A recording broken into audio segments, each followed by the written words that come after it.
বিসমিল্লাহির রহমানির রহিম। শুরু হচ্ছে পঞ্চবিংশতম দর্স। সাউতুল হক দুবাই আয়োজিত সিরাতুন নবী সাল্লাল্লাহু আলাইহি ওয়াসাল্লাম সম্পর্কিত ধারাবাহিক দ্বীনি আলোচনার মহতি দর্সসমূহের আজ পঞ্চবিংশতম দর্স। ইনশাআল্লাহ আজ আমরা শুনব তাবুক পরবর্তী ঘটনা ও মুনাফিকদের শাস্তি কি, দলে দলে ইসলাম গ্রহণ। প্রিয় নবীজির জীবন ঘটনাবলী শ্রবণের মাধ্যমে আল্লাহ তাআলা আমাদেরকে দুনিয়া এবং আখিরাতের সফলতা প্রদান ও উত্তম কামিয়াবি লাভে ধন্য করুন, আমিন। শুরু হচ্ছে পঞ্চবিংশতম দর্স। আলহামদুলিল্লাহ নাহমাদুহু ওয়া নাস্তাঈনুহু ওয়া নুসাল্লিমু আলা রাসূলিহিল কারীম, আম্মা বা'দ। فقد قال الله تعالى في كلامه المجيد وفرقانه الحميد: أعوذ بالله من الشيطان الرجيم، بسم الله الرحمن الرحيم. إن الله وملائكته يصلون على النبي يا أيها الذين آمنوا صلوا عليه وسلموا تسليما. اللهم صل على محمد وعلى آل محمد كما صليت على إبراهيم وعلى آل إبراهيم إنك حميد مجيد. اللهم بارك على محمد وعلى آل محمد كما باركت على إبراهيم وعلى آل إبراهيم إنك حميد مجيد. صدق الله العظيم. সিরাতুন নবী সাল্লাল্লাহু আলাইহি ওয়াসাল্লাম সম্পর্কিত আজকের আমরা 25তম দর্স শুরু করতে যাচ্ছি। বিমাশিয়াতিল্লাহ বিইذنিল্লাহ ওয়া মা তাওফীকি ইল্লা বিল্লাহ আলাইহি তাওয়াক্কালতু ওয়া ইলাইহি উনীব। আমরা আলোচনা করতেছিলাম রাসূলুল্লাহ সাল্লাল্লাহু আলাইহি ওয়াসাল্লাম তার 30,000 সাহাবীকে নিয়ে তাবুকের যুদ্ধের জন্য আল্লাহ নবী এই মক্কা মদিনা থেকে রওনা হন এবং পথিমধ্যে হযরত আবু যর গিফারি রাদিয়াল্লাহু তাআলা আনহুর পায়ে হেঁটে আসা এবং আবু খায়সামার এভাবে করে আসা, এই পর্যন্ত আমরা আলোচনা করেছিলাম ইতিপূর্বে। এবং আল্লাহ সুবহানাহু ওয়া তাআলা তার প্রিয় রাসূলকে মুহাম্মদুর রাসূলুল্লাহ সাল্লাল্লাহু আলাইহি ওয়াসাল্লামকে তাকে যে সমস্ত পৃথিবী মানব জাতির জন্য যেভাবে করে তিনি নবী করে পাঠিয়েছেন, এবং আল্লাহ সুবহানাহু ওয়া তাআলা বলেছেন ইন্না আরসালনাকা বিল হাক্কি বাশীরান ওয়া নাযীরা। আল্লাহ সুবহানাহু ওয়া তাআলা তার প্রিয় মাহবুবকে সমগ্র মানব জাতির জন্য রহমত স্বরূপ পাঠিয়েছেন এবং দ্বীনের প্রচারক হিসেবে পাঠিয়েছেন। তাই আল্লাহ নবী চাইতেছিলেন যে অনারবদের সাথেও যুদ্ধ হোক এবং অনারবদের কাছেও আমরা ইসলামের বাণী প্রচার করি। এছাড়াও এই রোমান সৈন্যরা মদিনার উপর আক্রমণের এক পরিকল্পনা আল্লাহ সুবহানাহু ওয়া তাআলা তার নবীকে জানানোর মাধ্যমে আল্লাহ নবী তাদেরকে শায়েস্তা করার জন্য এভাবে করে 30,000 বাহিনী নিয়ে এই তাবুকের যুদ্ধের দিকে আল্লাহ নবী রওনা হন। এবং কিছুদূর অগ্রসর হওয়ার পরে আল্লাহ নবীকে জানানো হলো যে কাফেলার মধ্যে কোনো পানি নেই, যেহেতু 30,000-এর এই বিশাল সেনাবাহিনী আল্লাহ নবীর সাথে চলতেছিল। আল্লাহ সুবহানাহু ওয়া তাআলা আল্লাহ নবীকে যখন জানানো হলো যে ইয়া রাসূলুল্লাহ সাল্লাল্লাহু আলাইহি ওয়াসাল্লাম 30,000-এর এই কাফেলা সামনে অগ্রসর এবং কোনো খাবার পানি নেই, আল্লাহ নবী মুহাম্মদুর রাসূলুল্লাহ সাল্লাল্লাহু আলাইহি ওয়াসাল্লাম সঙ্গে সঙ্গে আমার নবী দুটি হাত আসমানের দিকে প্রসারিত করেন। ফাদআ রাসূলুল্লাহ সাল্লাল্লাহু আলাইহি ওয়াসাল্লাম, আল্লাহ নবী দোয়ার জন্য আল্লাহর কাছে হাত উঠান এবং দোয়া করেন আল্লাহুম্মা আসকিনা গায়সান মুগীসান মুগীসাম মারিআম মারিআ নাফিআ, যে হে আল্লাহ আমাদেরকে বৃষ্টি দান করো। সাহাবায়ে কেরাম রাদিয়াল্লাহু তাআলা আনহুম আজমাইন বলেন, আসমানে কোনো বাদল বা মেঘ ছিল না। আল্লাহ নবীর হাত মোবারক নিচে নামার আগে আগেই এত মুষলধারে বৃষ্টি বর্ষিত হলো যে আমরা গোসল করলাম, পানি ভরলাম এবং জানোয়ার গুলোকেও খাওয়ালাম, প্রচুর পানি সংরক্ষণ করলাম। সাহাবারা বলেন, কাফেলা যখন আরো সামনে অগ্রসর হলো তখন বুঝলাম এই মুষলধারে বৃষ্টি শুধু এই 30,000-এর কাফেলার উপরেই বর্ষিত হয়েছে। সুবহানাল্লাহ, সুবহানাল্লাহ।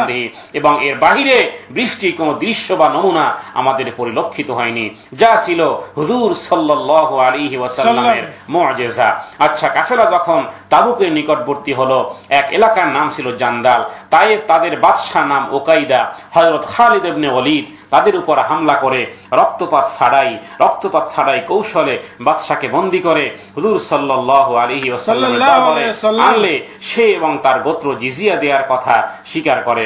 এভাবে পথিমধ্যে এই দাওমাতুল জান্দাল মুসলমানদের করায়ত্ত হয় এবং অতঃপর আল্লাহ নবী খালিদ ইবনে ওয়ালিদকে 420 জন অশ্বারোহী সৈন্য সহ তাবুকের উত্তর পূর্বে এই দুমাতুল জুন্দলে প্রেরণ করেন। মদিনা থেকে ইরাক যাওয়ার পথে এই দুমাতুল জুন্দল ছিল একটি গুরুত্বপূর্ণ ঘাঁটি। এই স্থান থেকে সিরিয়া গমনেরও একটি পথ ছিল। এই দুমাতুল জুন্দলের খ্রিস্টান শাসনকর্তা, যার নাম ছিল উকাইদি, সে এই খালিদ ইবনে ওয়ালিদের হাতে বন্দী হয় এবং মদিনায় নিত হয়। সেখানে তিনি ইসলাম গ্রহণ করেন। আল্লাহ নবীর সাথে তার একটি মৈত্রী চুক্তি সম্পাদিত হয়। সৈন্যবাহিনীর প্রধান অংশ সমবিহারে আল্লাহ নবী মদিনায় প্রত্যাবর্তন করেন। মদিনাবাসী আনন্দ সজ্জে তাকে স্বাগত জানায় এবং সবাই তাকে স্বাগত জানানোর জন্য জড়ো হয়।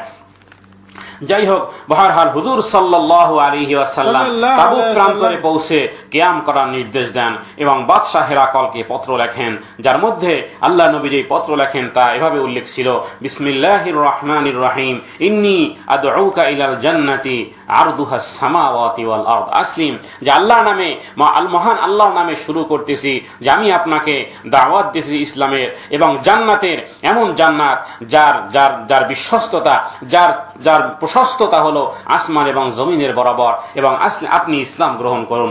আচ্ছা, বাদশাহ হেরাকল সে নিজেও ইনজিল এবং তাওরাত কিতাবের আলেম বা পণ্ডিত ছিল। তো হেরাকল এই তান্নুখী নামক এক ব্যক্তিকে পাঠায় এবং বলে দেয় যে 3টি নিশানা দেখবা। 1, পত্রের ব্যাপারে প্রশ্ন করেন কিনা। 2, রাত্রের কথা উল্লেখ করেন কিনা, অর্থাৎ পৃথিবী একসময় অন্ধকার ছিল, অতঃপর সূর্য দিয়ে দিন আলোকিত করলেন, তাহলে এখন দিন, তাহলে রাত্রি এখন কোথায়। আচ্ছা, 3 নম্বর প্রশ্ন হলো যে নবীর কাঁধে মোহর আছে কিনা। যাই হোক, তান্নুখী গিয়ে যখন সবকিছুর সংবাদ দেয়, হেরাকল বলে উঠল, আল্লাহি ইন্নাহু নবী, যে আল্লাহর কসম সে তো আসলেই নবী। হেরাকল সমস্ত জেনারেলকে ডাকলো এবং ডেকে মিটিং করে সকলকে জানালো যে 3টি প্রস্তাব, পূর্ববর্তী কিতাব অনুযায়ী সে সত্য নবী, তোমরা সকলে মুসলমান হয়ে যাও। যেহেতু আমরা তো জানি যে একজন নবী আসবেন, ইনি সেই নবী, এবং আহমদ নামে যে নবীর কথা বাইবেলের মধ্যে আছে, সুতরাং ইনি সেই নবী। আচ্ছা, দ্বিতীয় প্রস্তাব হলো যে তোমরা যদি মুসলমান না হতে চাইলে জিজিয়া দাও, তাহলে মুসলমানরা ফিরে যাবে। আচ্ছা, জেনারেলরা বললো যে সারা পৃথিবী আমাদেরকে জিজিয়া দেয়, আমাদেরকে কর দেয়, আর উল্টো আমরা মুসলমানদের কর দেবো, এটা সম্ভব নয়।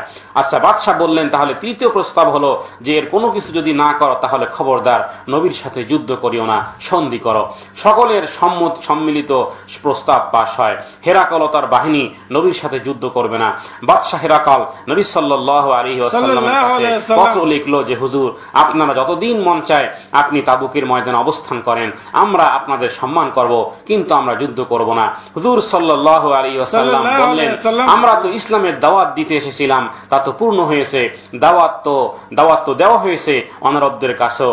এবং এভাবে তাবুকে আল্লাহ নবীজি 20 দিন অবস্থান শেষে প্রত্যাবর্তন করেন। সুতরাং বললেন, চলো মদিনার দিকে, আর রাহি ইলাল মাদিনা।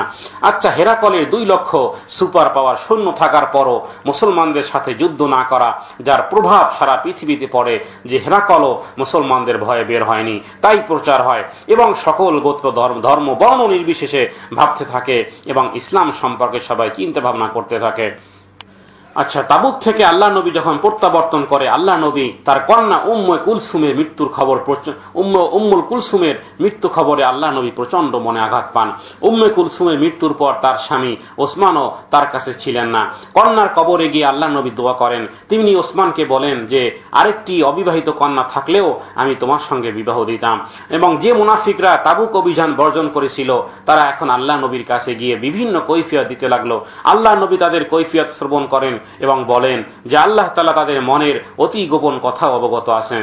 তাবুক অভিযানকালে মুসলিম বাহিনীর সংখ্যা ও সমরসজ্জা দেখে ও উত্তর আরবের পৌত্তলিকরা তাদের ধর্ম ও সমাজ ব্যবস্থার ভবিষ্যৎ সম্বন্ধে সন্দিহান হয়ে পড়ে। এর প্রভাব দক্ষিণ আরব, ইয়ামেন এবং হাজারামাউত এবং ওমানের গোত্রগুলোর উপরও পড়ে। আরবের গোত্রগুলো ইসলামের পতাকা তলে সমবেত হয়ে বৃহত্তর ঐক্য গড়ে তোলার চিন্তা ভাবনা শুরু করে। তারা অনুধাবন করে যে বাইজেন্টাইন এই পারস্যের আধিপত্য থেকে রক্ষা পাওয়ার জন্য এরূপ ঐক্যজোট গঠন করা একান্ত প্রয়োজন। সুতরাং প্রতিনিধি দলের সমাগম হতে থাকে। পূর্বে কতিপয় প্রতিনিধি দলের আগমন ঘটলেও হিজরি 10 সালে প্রতিনিধি দলের আগমন এরূপ ব্যাপক ছিল যে এই বছরকে ওফুদ বা প্রতিনিধি দলের বছর বলে অভিহিত করা হয়। চতুর্দিক থেকে ওফুদ আসতে লাগলো, দলে দলে লোক ইসলাম গ্রহণ করতে লাগলো। যাই হোক, হুজুর সাল্লাল্লাহু আলাইহি ওয়াসাল্লাম যখন তাবুক থেকে মদিনার দিকে ফিরতেছিলেন, পথিমধ্যে একটি পুরনো উঁচু কেল্লার উপর আল্লাহ নবী দাঁড়িয়ে এই 30,000-এর এই বাহিনীকে দেখতেছিলেন। সাথে হযরতে হুযায়ফা রাদিয়াল্লাহু তাআলা আনহু তিনিও দাঁড়ানো ছিলেন। এই সুযোগে বনু তামিম গোত্রের 18 জন মুনাফিক মুখে কাপড় বেঁধে কিল্লার পিছন দিক থেকে পুরনো রাস্তায় উপরে উঠতেছিল। হযরতে হুযায়ফা রাদিয়াল্লাহু তাআলা আনহু তাদের দেখে তরবারি উঠান, নিচে নামতে বলেন। হুযায়ফার কথায় তারা প্রভাবিত হয় এবং উপরে ওঠার শক্তি হারিয়ে ফেলে। আল্লাহ নবী সাল্লাল্লাহু আলাইহি ওয়াসাল্লাম হুযায়ফাকে বলেন, হে হুযায়ফা, তুমি কি তাদের চিনো? তারা তো আমাকে হত্যা করার জন্য আসতেছিল, বলুন নাউযুবিল্লাহ। এবং আল্লাহ নবী বলেন, হে হুযায়ফা, এই তাদের নাম আর এই হলো তাদের পরিচয়। অতঃপর হুযায়ফা বলেন, ইয়া রাসূলুল্লাহ সাল্লাল্লাহু আলাইহি ওয়াসাল্লাম, এই সমস্ত মুনাফিকদেরকে প্রকাশ্যে হত্যার শাস্তি প্রদান করুন। আল্লাহ নবী বললেন, হুযায়ফা, যদি তাদেরকে শাস্তি দেই তাহলে মানুষ বলবে ইন্নান নাসা ইউহাদ্দিসুনা আন্না মুহাম্মাদান ক্বাতলা আসহাবিহি, মানুষ তাহলে বলা বলি করবে যে মুহাম্মদ সাল্লাল্লাহু আলাইহি ওয়াসাল্লাম তার সাথীদেরকে হত্যার নির্দেশ দেন। সুতরাং হে হুযায়ফা, তুমি কাউকে বলিও না তাদের নাম। এবং এই মুনাফিকদের নাম একমাত্র সাহাবী হযরতে হুযায়ফা রাদিয়াল্লাহু তাআলা আনহু তিনি জানতেন।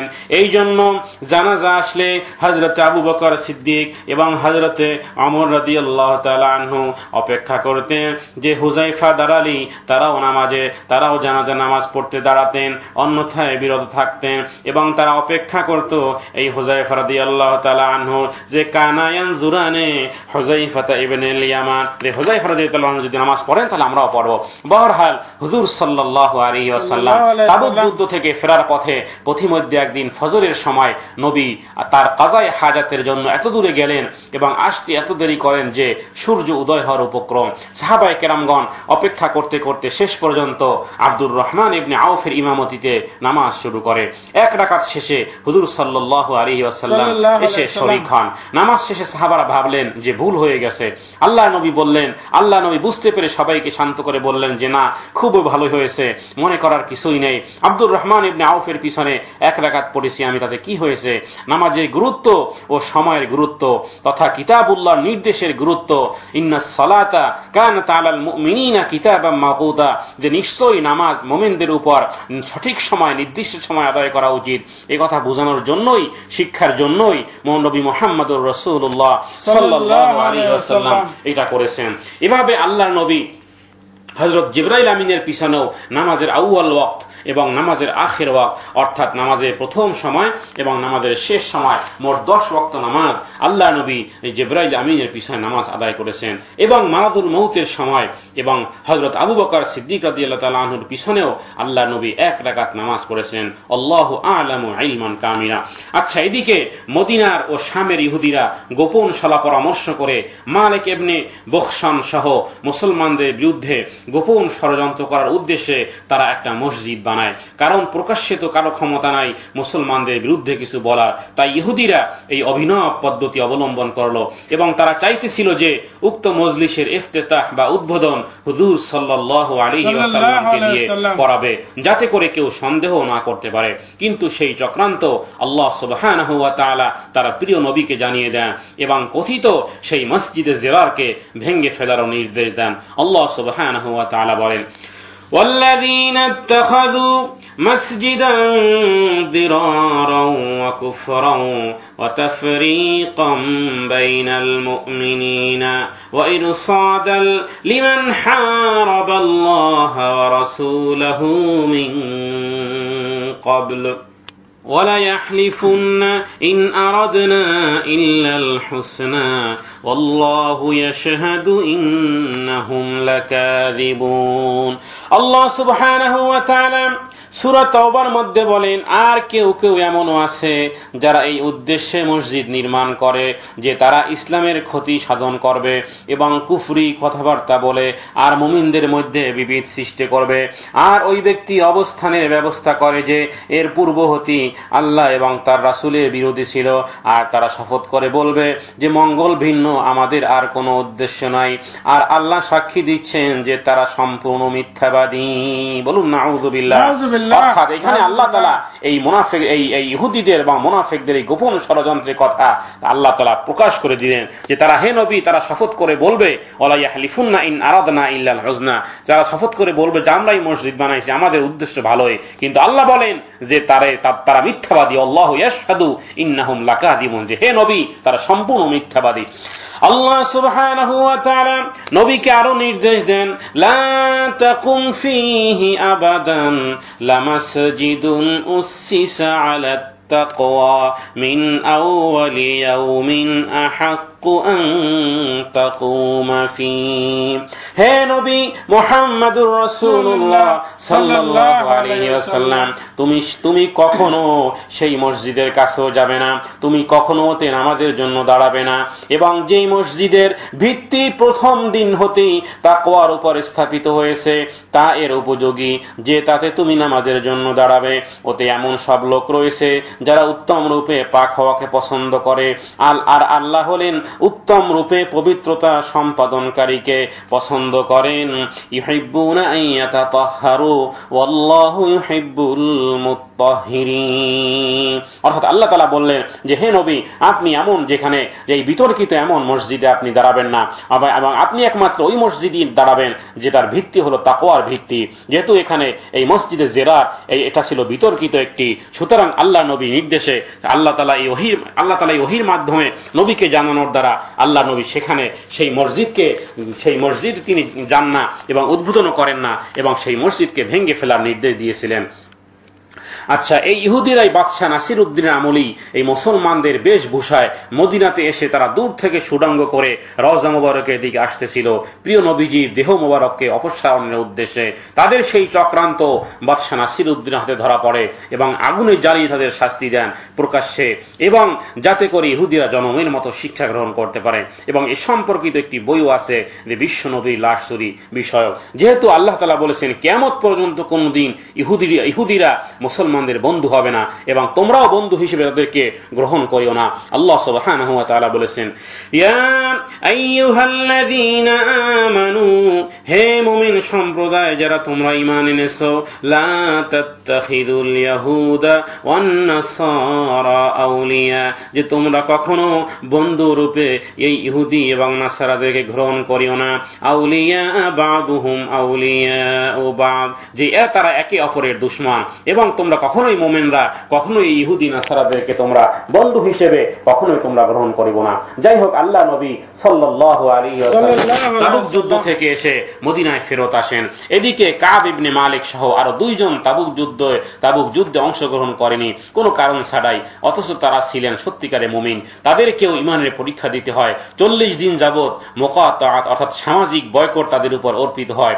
পরিশেষে তাদের প্রার্থনা মঞ্জুর হয়। বুখারী শরীফে বিস্তারিত ঘটনা এসেছে, এবং সত্য কথা স্বীকার করাতে এই কাব ইবনে মালিক সহ 3 জনের তওবা কবুল করা হয় এবং সুসংবাদ প্রাপ্ত হয়। আল্লাহ সুবহানাহু ওয়া তাআলা তাদের তওবাকে কবুল করেন, যার কথা কোরআনুল কারীমের মধ্যে এভাবে উল্লেখ হয়েছে, وعلى الثلاثة الذين خلفوا حتى إذا ضاقت عليهم الأرض بما رحبت وضاقت عليهم أنفسهم وظنوا أن لا ملجأ من الله إلا إليه ثم تاب عليهم ليتوبوا إن الله هو التواب الرحيم।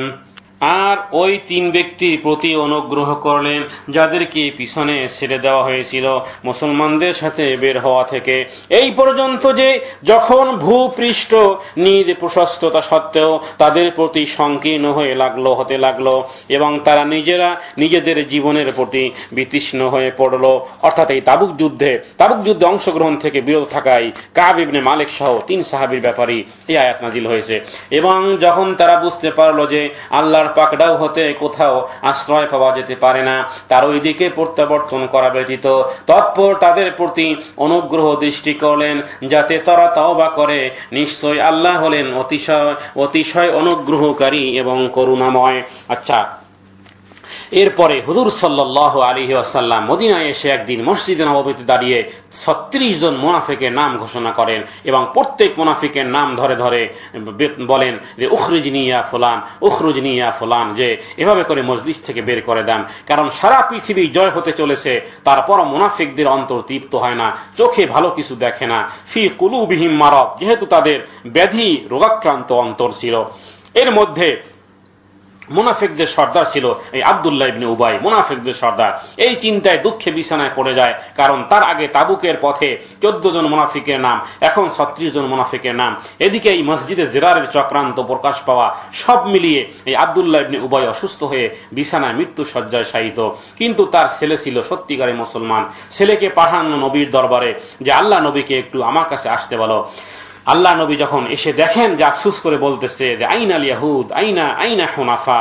আচ্ছা, আব্দুল্লাহ ইবনে বলল, ইয়া রাসূলুল্লাহ সাল্লাল্লাহু আলাইহি ওয়াসাল্লাম, আপনার কাছে আমার 2টা দাবি। 1 নম্বর দাবি হলো যে আমি যদি মরে যাই, আমি মরে গেলে আপনি আমার জানাজার নামাজ পড়াবেন।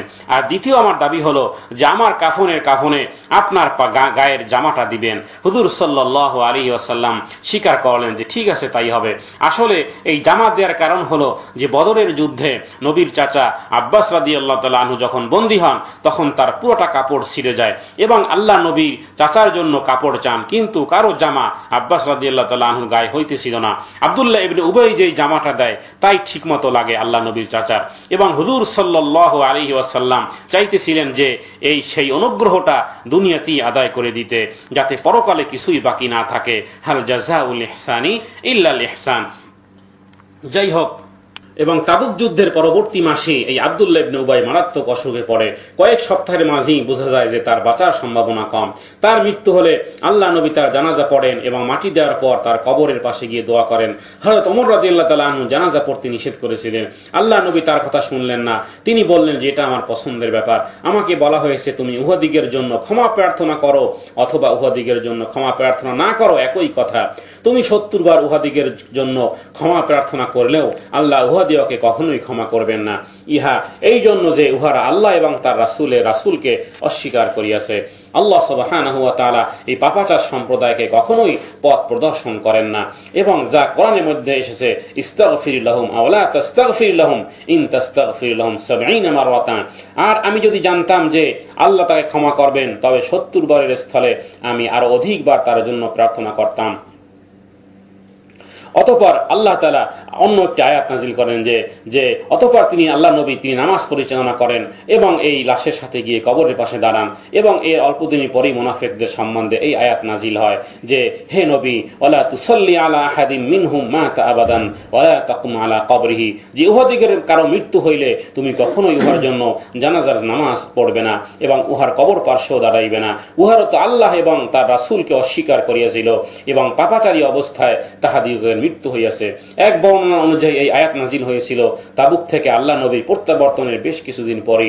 ইবনে উবাইয়ের প্রতি আয়াত প্রযোজ্য ছিল না, কারণ মহানবী তার অসুস্থ অবস্থা তাকে দেখতে যান এবং লক্ষ্য করেন যে মৃত্যু আসন্নতার তার মধ্যে পরিবর্তন এনে দিয়েছে। উবাই অনুরোধ করেন যে আল্লাহ নবী যেন নিজের একটি পোশাক দেন তার কাফনের জন্য এবং তার শবধারের সাথে যান। আল্লাহ নবী সম্মত হন। ইবনে উবাই পুনরায় আল্লাহ নবীকে অনুরোধ করেন, রাসূলুল্লাহ সাল্লাল্লাহু আলাইহি ওয়াসাল্লাম, যে আমি আশা করি আপনি আমার শবধারের পাশে দোয়া করবেন এবং আমার গুনাহ মাফ করার জন্য আল্লাহকে বলবেন। পুনরায় আল্লাহ নবী তার কথায় রাজি হন এবং তার মৃত্যুর পর তিনি তার এই প্রতিজ্ঞা রক্ষা করেন। যাই হোক, এভাবে করে এই আব্দুল্লাহ ইবনে উবাই মৃত্যুর পর তার ছেলে খবর দিলে হুজুর সাল্লাল্লাহু আলাইহি ওয়াসাল্লাম বললেন যে যাও জানাজা নিয়ে আসো।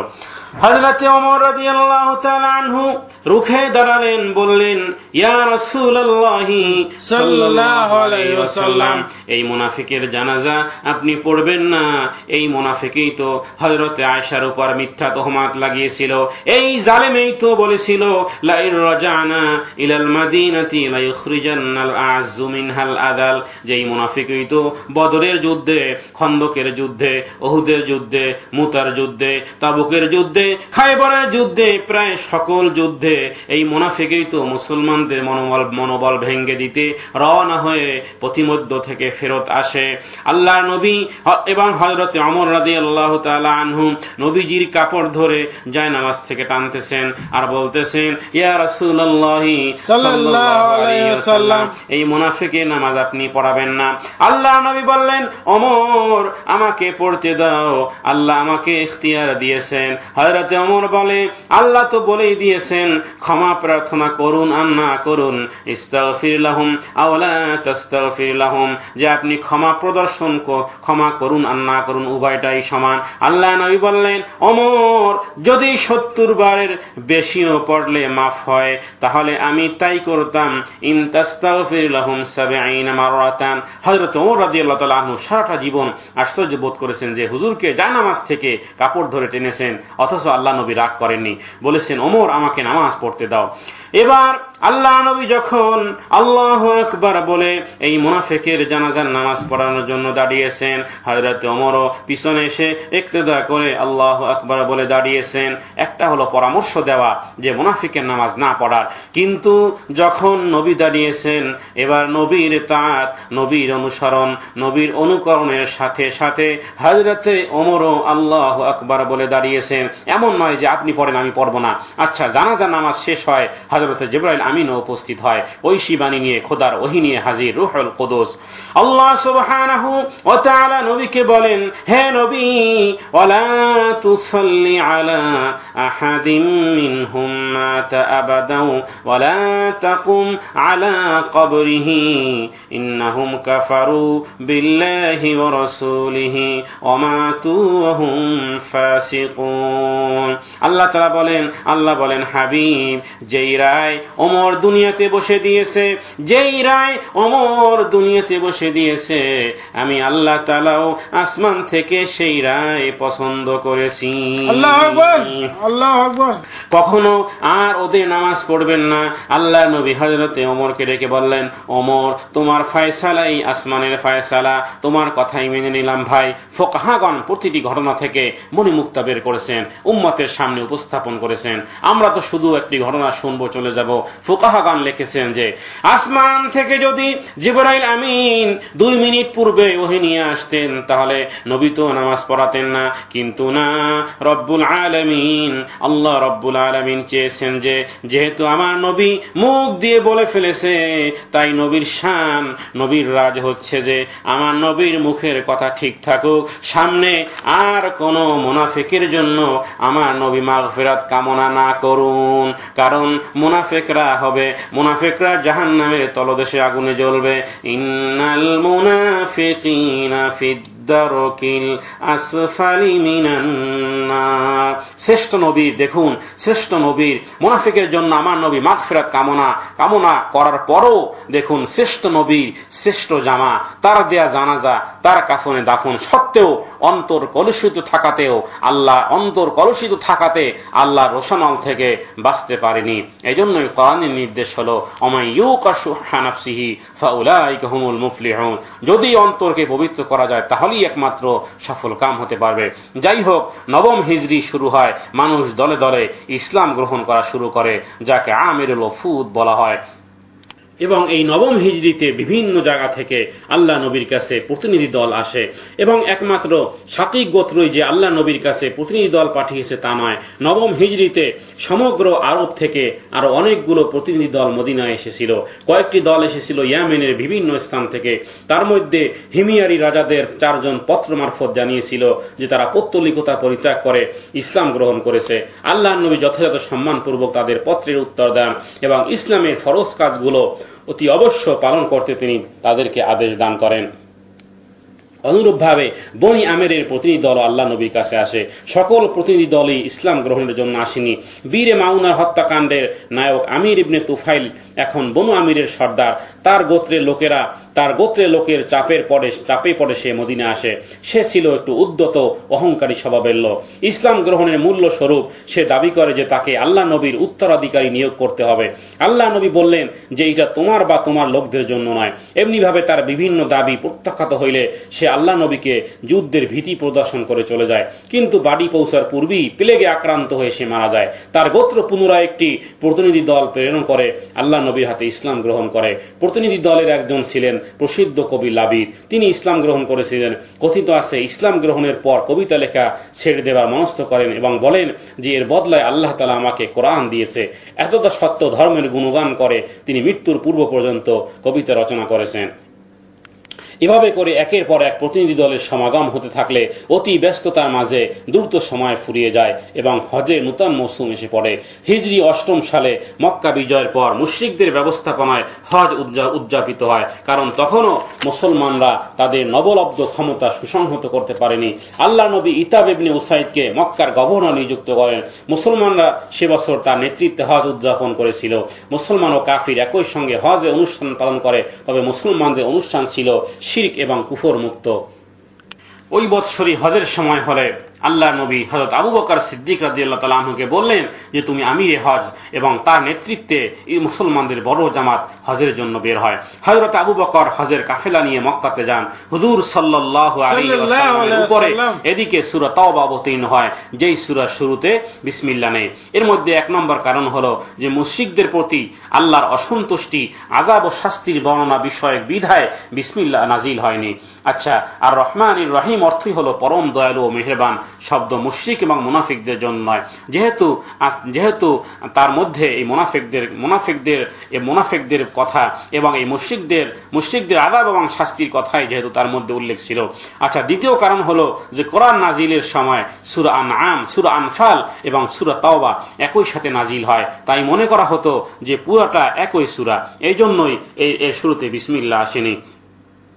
আচ্ছা, তাবুক থেকে আল্লাহ নবী প্রত্যাবর্তনের পর হিজরি 9ম সালের জিলকদ অথবা জিলহজ মাসে আল্লাহ নবী হজ আদায়ের জন্য মদিনা থেকে 300 মুসলমানের এক কাফেলা প্রেরণ করেন। হযরত আবু বকরকে আমিরে হজ নিযুক্ত করা হয়। তখন হজ পালনে মুশরিকদের উপর কোনো নিষেধাজ্ঞা ছিল না। পুরাতন নিয়মে হজ পালনের অধিকার তাদের ছিল এবং সন্ধির শর্ত অনুযায়ী তাদেরকে নিষেধ করার অধিকার মুসলমানদের ছিল না, কারণ তাদের হজ করার অধিকার আল্লাহ নবীর সাথে সম্পাদিত উপরোক্ত চুক্তি দ্বারা সংরক্ষিত ছিল।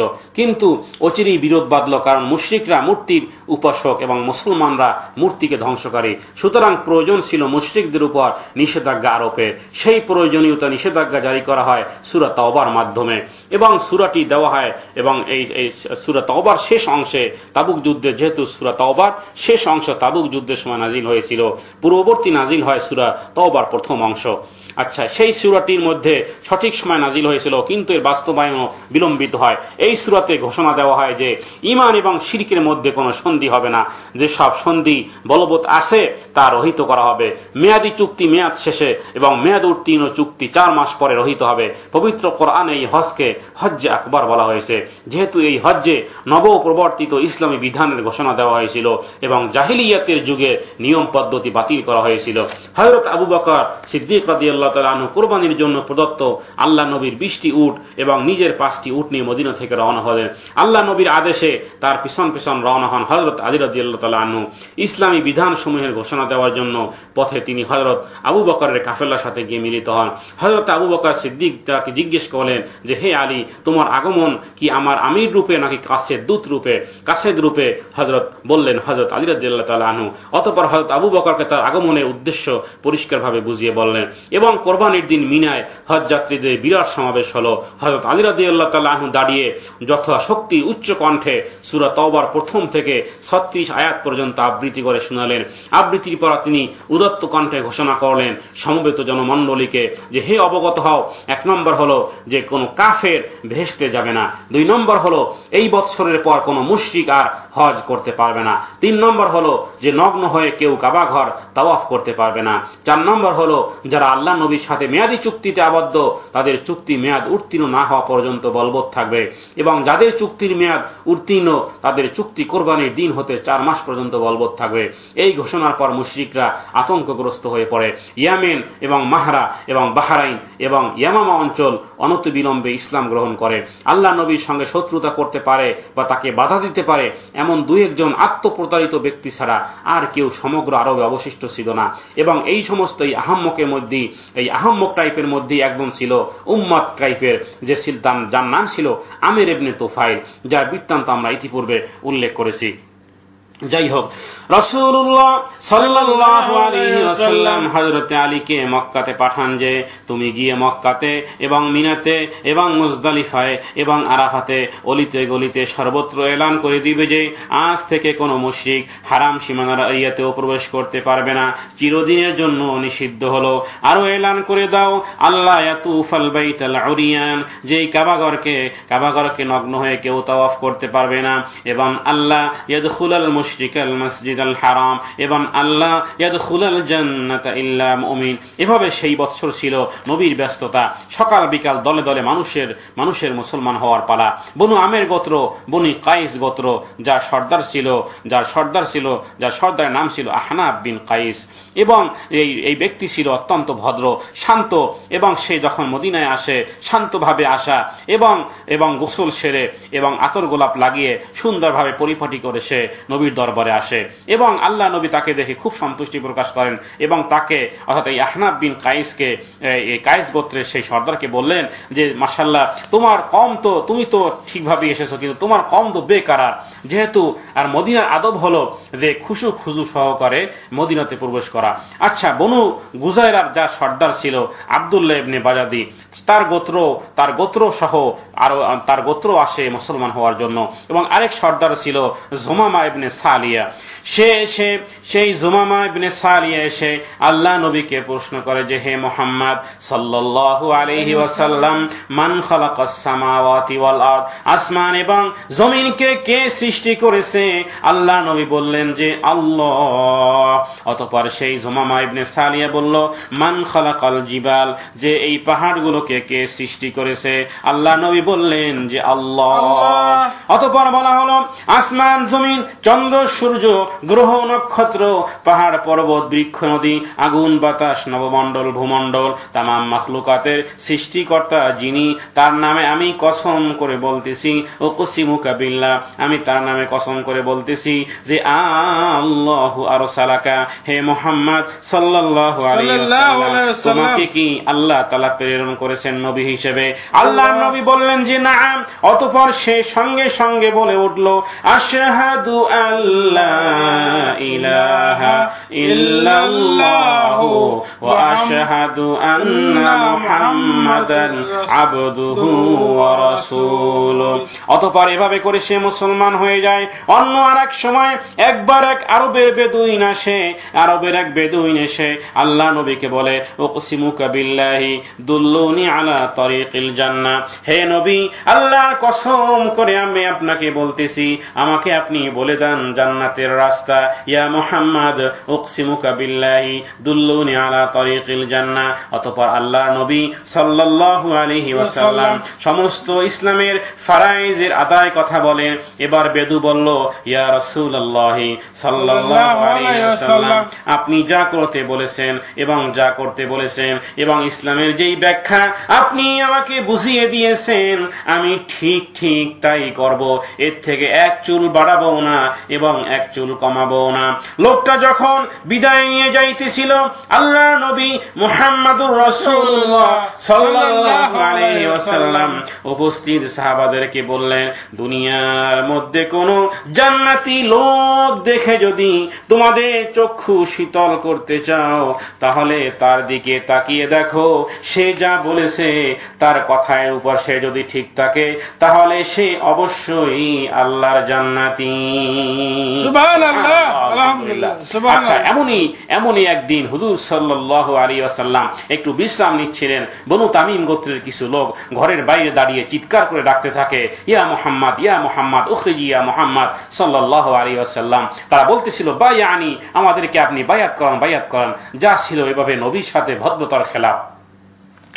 আল্লাহ সুবহানাহু ওয়া তাআলা নবী কিছু বলার আগে স্বয়ং আল্লাহ সুবহানাহু ওয়া তাআলা কোরআনুল কারীমের মধ্যে বলেন, এভাবে নবীকে তোমরা ডেকো না, যা ভদ্রতার খেলাফ। আল্লাহ তাআলা বললেন, ইন্নাল্লাযীনা ইউনাদুনাকা মিন ওয়ারাইল হুজুরাতি আকসারুহুম লা ইয়াকিলুন ওয়ালাউ আন্নাহুম সাবারু হাত্তা تخرج إليهم لكان خيرا لهم والله غفور رحيم। আল্লাহ সুবহানাহু ওয়া তাআলা সূরা হুজুরাতের মধ্যে তাদের সেই অবস্থার কথা বর্ণনা করেছেন যে, ইন্নাল্লাযীনা ইউনাদুনাকা মিন ওয়ারাইল হুজুরাতি, হে নবী যারা কক্ষসমূহের পিছন দিক হতে আপনাকে উচ্চ স্বরে ডাকতেছিল তাদের অধিকাংশই ছিল নির্বোধ। আকসারুহুম লা ইয়াকিলুন ওয়ালাউ আন্নাহুম সাবারু, তারা যদি ধৈর্য ধারণ করত যে আপনি বের হবেন, তাদের নিকট আসবেন, তারা যদি ধৈর্য ধারণ করত তবে তাই তাদের জন্য উত্তম হতো, তাদের জন্য উত্তম হতো। হাত্তা তাখরুজা ইলাইহিম লাকানা খায়রাল লাহুম আল্লাহু গফুরুর রহিম, আর আল্লাহ হলেন ক্ষমাশীল পরম দয়ালু। ওলামায়ে কেরাম লিখেছেন যে আল্লাহ নবীর জীবদ্দশায় যেখানে ঘরের বাইরে দাঁড়িয়ে ডাকা নিষিদ্ধ, আর সেখানে দেশে দেশে দাঁড়িয়ে মিলাদের নামে ডাকা জায়েজ হবে কেমনে? সুর দিয়ে ডাকাডাকি না করে বরং দুরূদ শরীফ পাঠ করুন, যা নবীর সামনে গ্রহণযোগ্য হবে এবং গুনাহ মাফের কারণ হবে এবং মর্তবা বৃদ্ধি পাবে। বলুন সুবহানাল্লাহ। সাল্লি আলা মুহাম্মাদিন নাবিয়িল উম্মি ওয়া আলিহি ওয়া সাল্লিম। যাই হোক, এভাবে ইয়ামামার প্রদেশের বনু হানিফের বনু মুসাইলামা গোত্রের লোক এসেও মুসলমান হয়। হুজুর সাল্লাল্লাহু আলাইহি ওয়াসাল্লাম তাদেরকে হাদিয়া তোহফা দেন এবং এই মুসাইলামা পরে আসে এবং এসে আল্লাহ নবীর কাছে শর্ত করে যে আমি মুসলমান হবে, তবে একটি শর্ত হলো যে আমি আপনার পরে আমি খলিফা হব। আল্লাহ নবীর হাতে একটা শুকনা খেজুর গাছের অর্জুন ছিল। আল্লাহ নবী বললেন যে, হে মুসাইলামা, এটার বিনিময়ে তো আমি শর্ত করতে রাজি নই, আর সেখানে তুমি খেলাফত দাবি করতেছো। আচ্ছা, এই মুসাইলামাই পরে নিজ গোত্রে এসে মিথ্যা নবী দাবি করে, যে সে বলে যে আমি এখন নিজেই নবী। বলুন নাউযুবিল্লাহ। আল্লাহর প্রিয় নবী মুহাম্মদুর রাসূলুল্লাহ সাল্লাল্লাহু আলাইহি ওয়াসাল্লাম বলেছেন, আমার জমানায় দুইজন মিথ্যা নবীর দাবিদারের আবির্ভাব হবে, কাযিবানে কাযযাবানে, এবং কিয়ামতের আগ পর্যন্ত মোট 30 জন মিথ্যা নবীর দাবিদার হবে।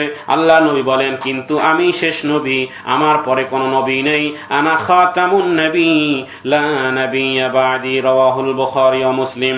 এবং আল্লাহ সুবহানাহু ওয়া তাআলা পবিত্র কোরআনুল কারীমের মধ্যে বলেছেন, মা কানা মুহাম্মাদুন আবা আহাদিম মির রিজালিকুম ওয়ালাকিন রাসূলুল্লাহি ওয়া খাতামান নাবিয়্যিন ওয়া কানা আল্লাহু বিকুল্লি শাইইন আলিমা।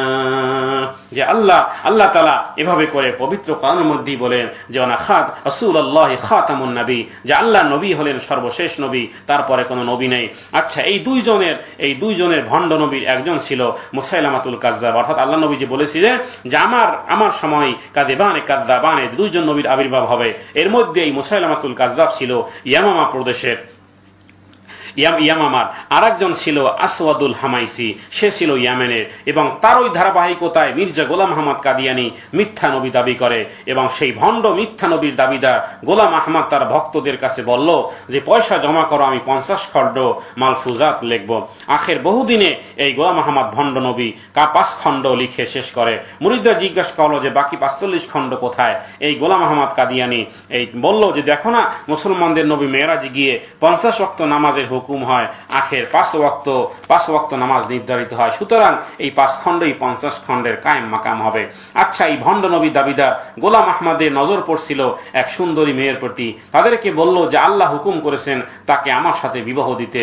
যেভাবে কোরআনে আছে না যে হযরত যায়েনব রাদিয়াল্লাহু তাআলা আনহুর বিবাহ আল্লাহ তাআলা নবীর সাথে দিয়েছেন, তো যেমন যাওয়াজনাকা ফালাম্মা কাদা যাইদুম মিনহা ওয়াতারান যাওয়াজনাকাহা, তো সে এইভাবে করে কোরআন থেকে দলিল দেয় যে সুতরাং নবীকে যেভাবে নবীকে যেভাবে করে আল্লাহ তাআলা আসমান থেকে যায়েনবকে তার সাথে বিবাহ দিয়েছেন, সুতরাং আল্লাহ তাআলা আমাকে আদেশ করছেন যে তোমার এই মেয়েকে আমার সাথে বিবাহ দিতে। আচ্ছা, এবারে এই মেয়ে পক্ষ ছিল পাক্কা ইমানদার, তারা রেশতা দিতে অস্বীকৃতি জানালো গোলাম আহমদকে এবং এই গোলাম আহমদ বলল যে ঠিক আছে, না দিলে 3 মাসের মধ্যেই তোমার মেয়ের মৃত্যু হবে। তারাও বলল যে ঠিক আছে, আমরাও দেখবো, প্রমাণ হবে যে তুমি মিথ্যা নবী না সত্য নবী। আচ্ছা, আল্লাহর হুকুম সত্যকেই তিনি জয়ী করেছেন। সেই কন্যা জীবিত ছিল, তার আগে এই গোলাম আহমদ কাদিয়ানির মৃত্যু হয়, তাও আবার বাথরুমের টয়লেটে পড়ে। এই মিথ্যা কুখ্যাত ভণ্ড প্রতারক মির্জা গোলাম আহমদ কাদিয়ানির পতন হয়। বলুন নাউযুবিল্লাহ। অনুরূপভাবে এই মুসাইলামাতুল কাযযাব নিহত হয় ওয়াহাইশি হিন্দার গোলামের হাতে। ওয়াহাইশি নামক এই হিন্দার গোলামের হাতেই এই মুসাইলামাতুল কাযযাব সে নিহত হয়। যাই হোক, 9ম হিজরিতে আরব ভূখণ্ডের গোত্র ছাড়াও অনারব সহ দলে দলে লোক ইসলাম গ্রহণ করতেছিল।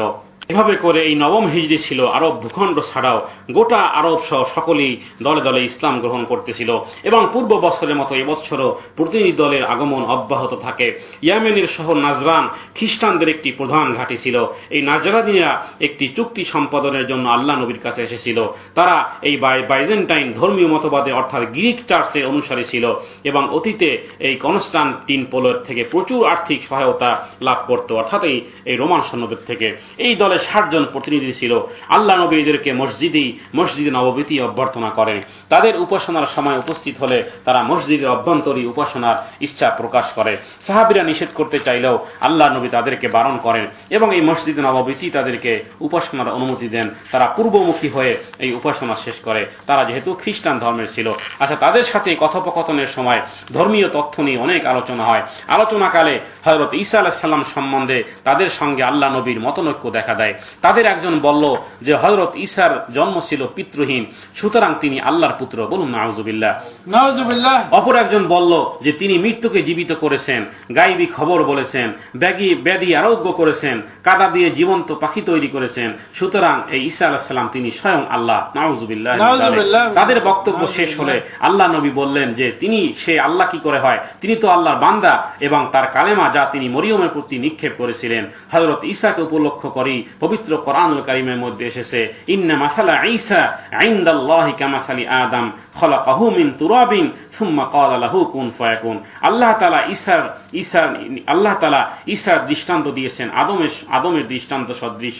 তাকে মৃত্তিকা হইতে সৃষ্টি করিয়াছিলেন, অতঃপর তাহাকে বললেন যে হও, অতঃপর সে হইয়া গেল। এই সত্য তোমার প্রতিপালকের নিকট হইতে, সুতরাং সংশয়বাদীদের অন্তর্ভুক্ত হও না। এভাবে করে আল্লাহ নবী এই খ্রিস্টান নাজরানীদের সাথে এভাবে করে কোরআনুল কারীম পড়ে তাদেরকে তিনি এই তর্জমা করে তাদেরকে তাদেরকে বুঝিয়ে দেন যে ঈসা আলাইহিস সালাম তিনি একমাত্র আল্লাহ তাআলার বান্দা এবং নিশ্চয়ই আল্লাহর নিকট ঈসার দৃষ্টান্ত হলো আদমের অনুরূপ, তিনি তাকে মাটি দ্বারা সৃষ্টি করলেন, তৎপর বললেন হ ফলিতা হয়ে গেল, আল হাক্কু মির রাব্বিকা ফালা তাকুম মিনাল মুমতারিন, এবং এই বাস্তব ঘটনা তোমার প্রতিপালকের পক্ষ থেকে হয়েছিল, সুতরাং তুমি সংশয়ীদের অন্তর্ভুক্ত হও না। এবং বলা হলো ফামান হাজ্জাকা ফীহি মিন বাদি মা জাআকা মিনাল ইলমি ফাকুল তাআলাউ নাদউ আবনাআনা ওয়া আবনাআকুম ওয়া নিসাআনা ওয়া নিসাআকুম ওয়া আনফুসানা ওয়া আনফুসাকুম সুম্মা নাবতাহিল ফানাজআল লানাতাল্লাহি আলাল কাযিবিন। এভাবে করে আল্লাহ নবী এই সূরা ইমরানের 59 থেকে 61 আয়াত পর্যন্ত তেলাওয়াত করে শোনান এবং এরপরে আল্লাহ নবী এই আয়াতটি খ্রিস্টানদের সামনে আবৃত্তি করে এবং পবিত্র কোরআনে বর্ণিত পদ্ধতি অনুযায়ী মুবাহিলার কথা বলেন। অর্থাৎ এভাবে করে আল্লাহ নবী যখন তাদেরকে এভাবে বলেন, তারপরে তাদের কাছে জ্ঞান আসবার পর যে কেউ এই বিষয়ে তোমার সহিত তর্ক করবে তাহাকে বলো যে আসো আমরা আহ্বান করি আমাদের পুত্রগণকে এবং তোমার পুত্রগণকে এবং আমার নারীগণকে এবং তোমাদের নারীগণকে, আমাদের নিজ দিওয়াকে এবং তোমাদের নিজ দিওয়াকে, অতঃপর আমরা বিনীত আবেদন করি এবং মিথ্যাবাদীদের উপর সেই আল্লাহ তাআলার লানত হবে। অর্থাৎ এখানে আল্লাহ নবী এভাবে করে এই খ্রিস্টানদের কাছে তিনি বলেছিলেন এবং তারা এই মতনৈক্য প্রস্তাব দেয়। তারা বলল যে এই বিষয়ে তারা ভেবে দেখবে। অর্থাৎ এই আল্লাহ নবীর আয়াত যখন এই খ্রিস্টানদের সামনে আবৃত্তি করেন পবিত্র কোরআনের এই আয়াত অনুযায়ী, তখন এই খ্রিস্টানরা বলল যে ঠিক আছে, এর মধ্যে যারা মিথ্যাবাদী তারা ধ্বংস হবে। এবং আল্লাহ নবী বললেন যে ঠিক আছে, এই মতনৈক্য দেওয়ার পরেই এবং তারা বলল যে ঠিক আছে আমরা ভেবে দেখব। পরের দিন যখন আল্লাহ নবীর কাছে এসে দেখলো যে সেখানে তার সঙ্গে হযরত আলী রাদিয়াল্লাহু তাআলা আনহু উপবিষ্ট এবং তার পিছনে হযরত ফাতেমা রাদিয়াল্লাহু তাআলা আনহা এবং তার দুই সন্তান হাসান এবং হুসাইন, এবং আল্লাহ নবীর পরনে একটি প্রশস্ত আলখিল্লা এবং এটা প্রসারিত করে তিনি নিজের সঙ্গে তাদেরকে আবৃত করে রেখেছেন, খ্রিস্টানরা ভয় পেয়ে গেল এবং মোবাহেলা করতে অস্বীকার করলো। মোবাহেলা অর্থ হলো যে উভয় পক্ষের আবার বৃদ্ধ বনিতে একত্র হয়ে ভ্রান্ত পথের অনুসারীদের উপর আল্লাহর অভিশাপ যাঞ্চা করা। অর্থাৎ এখানে উভয় পক্ষ, এই মোবাহেলা অর্থ হলো যে উভয় পক্ষ ভিন্ন ভিন্ন গোত্র হয়ে যারা ভ্রান্ত পথে অনুসারী, তারা যদি ভ্রান্ত পথে অনুসারী হয় তাহলে তারা বলবে যে আমরা যদি ভ্রান্ত হই তাহলে আমাদের উপর আল্লাহর অভিশাপ। সুতরাং আল্লাহ নবী এভাবে করে তার পরিবার সবাইকে নিয়ে যখন এভাবে করে একত্রিত হয় এবং মোবাহেলা করার জন্য প্রস্তুত হয়, খ্রিস্টানরা এগুলো দেখে ভয় পেয়ে যায় এবং মোবাহেলা করতে অস্বীকার করে এবং তাদের সঙ্গে সন্ধি হলো। অতঃপর তারা জিজিয়া দেবে এবং 1000 বস্ত্র খণ্ড সফর মাসে এবং 1000 বস্ত্র রজব মাসে এবং প্রত্যেক খণ্ডের সাথে 1 আউন্স রূপা সহ রাষ্ট্র এবং এভাবে করে জানমাল এবং গির্জা নিরাপত্তার জন্য তারা এভাবে করে আল্লাহ নবীর সাথে চুক্তি করে যে তারা এভাবে করে 1000 বস্ত্র, 1000 কাপড় এবং রজব মাসে 1000 কাপড়, এভাবে করে 2000 কাপড় তারা জিজিয়া হিসেবে প্রদান করবে এবং এর সাথে করে 1 আউন্স রূপা করে দিবে, যাতে করে তাদের দেশ এবং তাদের গির্জাগুলো নিরাপত্তা থাকে। এমনি ভাবে তাই গোত্র যার প্রসিদ্ধ ছিল দানশীল সখীদাতা হাতেম তাই ছিল এবং তার কন্যা মুসলমান হয় এবং আপন ভাইয়ের জন্য আমান চায় এবং যে ভয়ে ফারার হয়ে গিয়েছিল, অতঃপর ভাইকে জানায় যে তুমি মদিনায় আসো, কারণ মুহাম্মদ সাল্লাল্লাহু আলাইহি ওয়াসাল্লাম হয় বর্তমানের সবচেয়ে বড় বাদশা অথবা সত্য নবী, সুতরাং তার অর্ডার বা তার আনুগত্য করাই উত্তম। সে মতে তার ভাই আদি ইবনে হাতেমও মদিনায় আসে এবং দানকারী সখী ব্যক্তি আল্লাহর পছন্দনীয়। আল্লাহ নবী তাই তাকে যথেষ্ট সম্মান করেন এবং নিজের ঘরে নিয়ে যান, চামড়ার পুরনো গদিতে বসতে দেন এবং নিজে বাহিরে বসেন।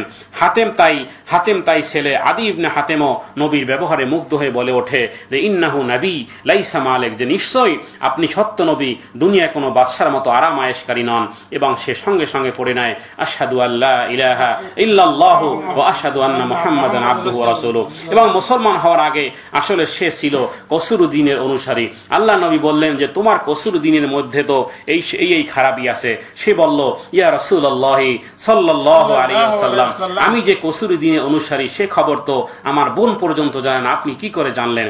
যাই হোক, উপরোক্ত সমস্ত ঘটনা নবম হিজরিতে সংঘটিত হয় এবং দশম হিজরি আসলে আল্লাহ নবী তার পুত্র ইব্রাহিমের মৃত্যুতে, দশম হিজরিতে আল্লাহ নবীর ছেলে ইব্রাহিমের মৃত্যু হয় এবং ইব্রাহিমের মৃত্যুতে আল্লাহ নবী শোকাভিভূত হয়ে পড়লেন। মৃত্যু করে তার বয়স হয়েছিল 18 কি 20 মাস। মৃত্যু শিশুর মৃত্যুর সময় আল্লাহ নবী উপস্থিত ছিলেন এবং সে শেষ নিঃশ্বাস ত্যাগ করে আল্লাহ নবীর কোলেই। আল্লাহ নবীর চোখ দিয়ে অশ্রু ঝরতেছিল। তিনি আত্মীয় স্বজনকে মৃত্যুকে উচ্চস্বরে কাঁদতে নিষেধ করে দিয়েছিলেন, কিন্তু দুঃখ প্রকাশ করতে বারণ করেননি। আব্দুর রহমান ইবনে আউফ আল্লাহ নবীকে স্মরণ করিয়ে দেন যে আপনি তো ক্রন্দন করতে বারণ করেছেন, আপনাকে কাঁদতে দেখলে মুসলমানরাও কাঁদতে শুরু করবে। কিন্তু আল্লাহ নবী কাঁদতেই থাকলেন এবং পরে বললেন যে চক্ষু অশ্রু বর্ষণ করে, এটাকে আমি নিষেধ করিনি। আচ্ছা, তিনি এই ইব্রাহিম সে ছিল মারিয়া এবং তার বাদী মারিয়ার গর্ভ থেকে ছিল। অতঃপর আল্লাহ নবী এই মারিয়ার বোন ছিল সে শিরিনকে সান্ত্বনা দেন এবং বলেন যে ইব্রাহিম বেহেশতে পৌঁছে গেছে, জান্নাতুল বাকিতে তাকে দাফন করা হয়। আল্লাহ নবী 4 তাকবীরের সাথে তার জানাজার নামাজ পড়েন এবং কবর দেওয়ার কিছুক্ষণের মধ্যেই সূর্যগ্রহণ শুরু হয়। সাহাবীদের কেউ কেউ বলতে থাকে যে আল্লাহ নবীর শোকেই সম্ভবত সূর্যগ্রহণ হয়েছে এবং এটা একটি মুজিজা ছিল। এই কথা শুনে আল্লাহ নবী বললেন যে না, সূর্য এবং চন্দ্রগ্রহণ আল্লাহ নিদর্শনের মধ্যে থেকে নিশ্চয় অন্তর্ভুক্ত। কারো জন্ম বা মৃত্যুতে এই সূর্যগ্রহণ বা চন্দ্রগ্রহণ হয় না, বরং এটা আল্লাহর নির্ধারিত নিয়মেই এই সূর্যগ্রহণ বা চন্দ্রগ্রহণ হয়ে থাকে। এভাবে করে 10ম হিজরি আসলে আল্লাহ নবী এলান করে দিলেন যে হজ করার, এবং এলান শুনে সাহাবায়ে কেরাম রাদিয়াল্লাহু তাআলা আনহুম আজমাইন তারাও প্রস্তুত হলেন এবং আজ তাদের সংখ্যা ছিল 1.25 লক্ষ সাহাবী। 10ম হিজরিতে নবীর নেতৃত্বে হজ সংগঠিত হয়, আর এটাকে পৃথিবীর ইতিহাসে হজ্জাতুল বেদা হিসেবে উল্লেখ করা হয়েছে। মুশরিক, খ্রিস্টান এবং ইহুদি সম্প্রদায়ের সাথে মুসলমানদের প্রভেদ ভিন্ন হয়ে যায়। দক্ষিণ আরব মুশরিক ও খ্রিস্টানদের বাসস্থান ছিল। মুশরিকদের অধিকাংশই ইসলাম গ্রহণের ঘোষণা দিয়ে মদিনায় প্রতিনিধি দল পাঠিয়েছিল। এইসব প্রতিনিধি দলের সাথে আল্লাহ নবী অতি সদয় ব্যবহার করেন। এর ফলশ্রুতিতে ইসলাম গ্রহণকারীর সংখ্যা ব্যাপকভাবে বৃদ্ধি পায়। গোত্রপতি ও রাজাদের পদে বহাল রাখা হয়েছিল, বিধায় তারাও পদমর্যাদা রক্ষা করতে যত্নবান হয়ে ওঠে এবং ইসলামী বিপ্লব শুরু হয় এবং এই ইসলামী বিপ্লব সফল হয়। ইহুদি ও খ্রিস্টানদের উপলক্ষ করে অবতীর্ণ সূরা তাওবার নিম্নের আয়াতগুলো তাৎপর্য ছিল, যার মধ্যে বলা হয়েছিল কাতিলুল্লাযীনা লা ইউমিনুনা বিল্লাহি ওয়ালা বিল ইয়াউমিল আখির ওয়ালা ইউহাররিমুনা মা হাররামাল্লাহু ওয়া রাসূলুহু ওয়ালা ইয়াদিনুনা দীনাল হক। যাহাদিগের প্রতি কোরআন অবতীর্ণ হইয়াছে তাহাদের মধ্যে যাহারা আল্লাহতে ঈমান আনে না এবং পরকালেও নহে আল্লাহ তার রাসূল যাহা নিষিদ্ধ করিয়াছেন তাহা নিষিদ্ধ করে না এবং সত্য দিন অনুসরণ করে না, তাহাদিগের সহিত হে নবী আপনি যুদ্ধ করবেন যে পর্যন্ত না তাহারা নত হইয়া স্বহস্তে জিজিয়া দেয়।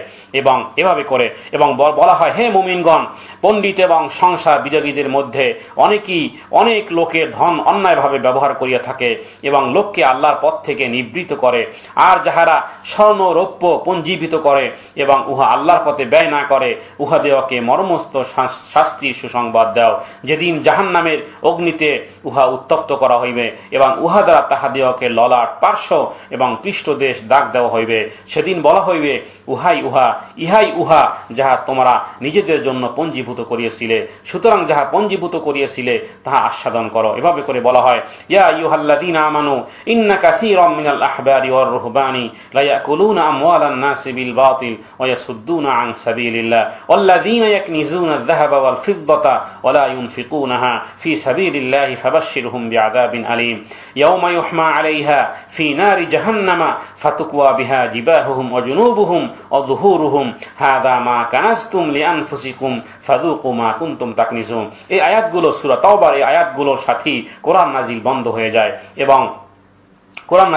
হয়ে যায় এবং ঐতিহাসিকদের অনেকেই এই ওহীর সুর পরিবর্তন করে দেখতে পান এবং কোনো পাশ্চাত্য পণ্ডিত প্রশ্ন করেন যে আয়াতগুলো মুশরিক এবং কিতাবীদের এক শ্রেণীভুক্ত করা হয়েছে।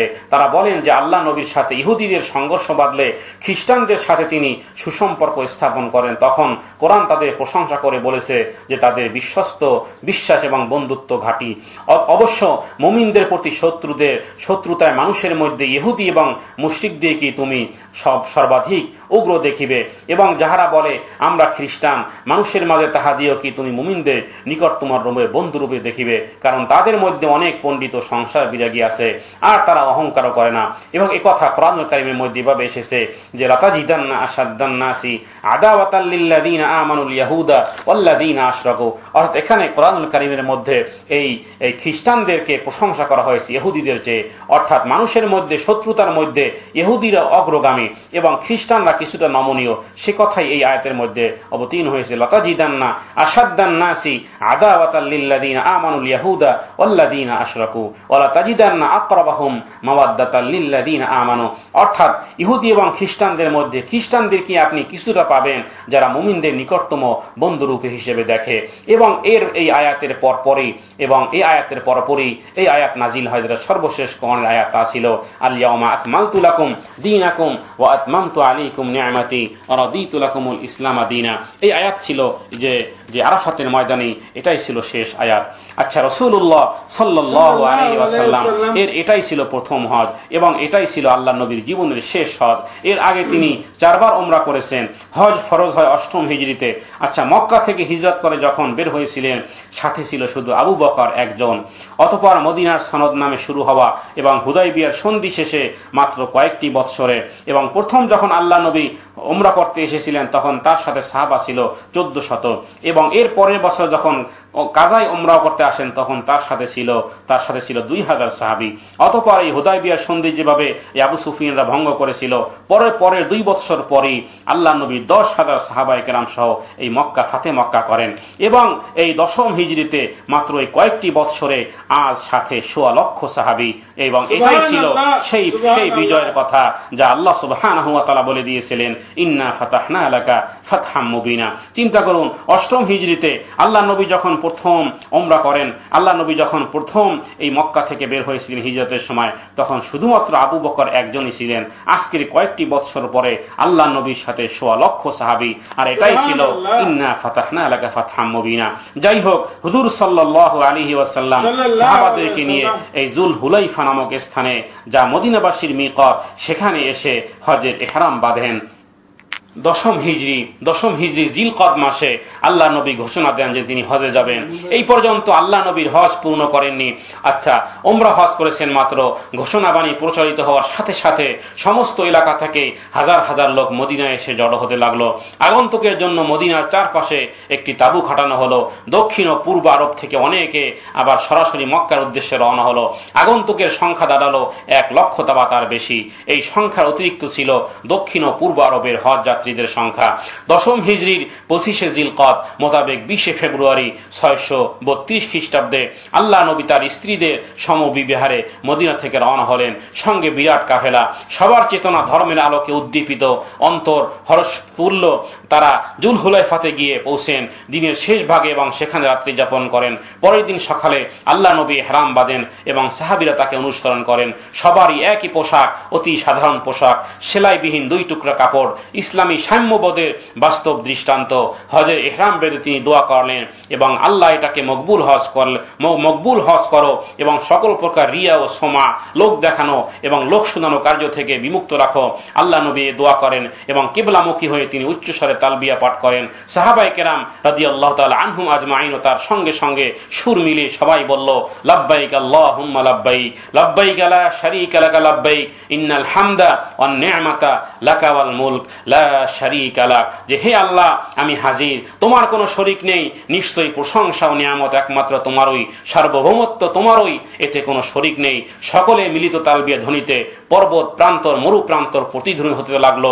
এভাবে করে এই মক্কা মদিনার মধ্যবর্তী স্থানের নাম সারেফ।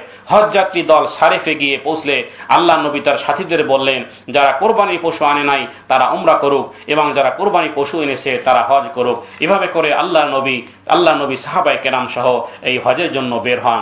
আমরা এর হজের বাকি আলোচনা, এই বিদায় হজ্জের শেষ বয়ান এবং বিদায় হজ্জের বাকি আলোচনা পরের দর্শে আলোচনা করার চেষ্টা করব। বিমাশিয়াতিল্লাহ বিইذنিল্লাহ ওমা তাওফীক ইল্লা বিল্লাহ। সুবহানাকা লা ইলমা লানা ইল্লা মা আল্লামতানা ইন্নাকা আনতাস সামিউল আলিম। ওয়া আখিরু দাওয়ানা আনিল হামদুলিল্লাহি রাব্বিল আলামিন।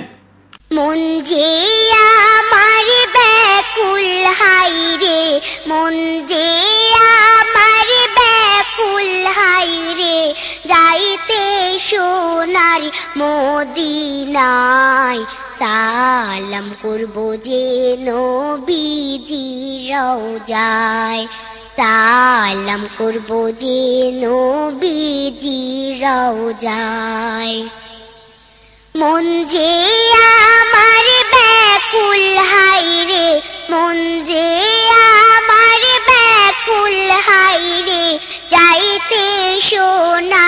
মদিনায় সালাম করব যে নবীজি রওজায় সালাম করব যে নবীজি রওজায় উম্মতের কান্ডারি নবী উম্মতি উম্মতি বলে উম্মতের কান্ডারি নবী উম্মতি উম্মতি বলে কেন্দে কেন্দে বুক ভাষায় সালাম করব যে নবীজি রওজায় সালাম করব যে নবীজি রওজায় আল্লাহর প্রেমের আশিক যারা বেহেশতেতে যাইবেন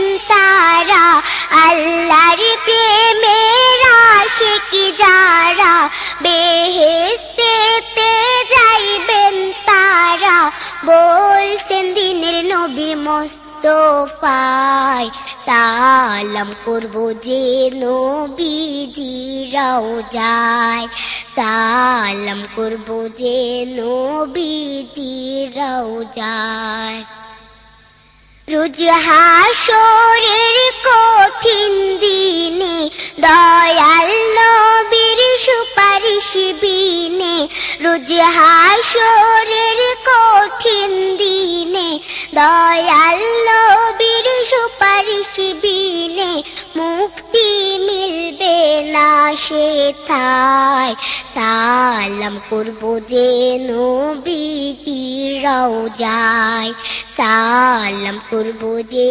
নবীজি রওজায় পাখি যদি হইতাম আমি দেখিতে নবীর রওজা খানি পাখি যদি হইতাম আমি দেখিতে নবীর রওজা খানি উড়ে যাইতাম সোনার মদিনায় সালাম করব যে নবীজি রওজায় সালাম করব যে নবীজি রওজায় উম্মতের কান্ডারি নবী উম্মতি উম্মতি বলি উম্মতের কান্ডারি নবী উম্মতি উম্মতি বলি কেন্দে কেন্দে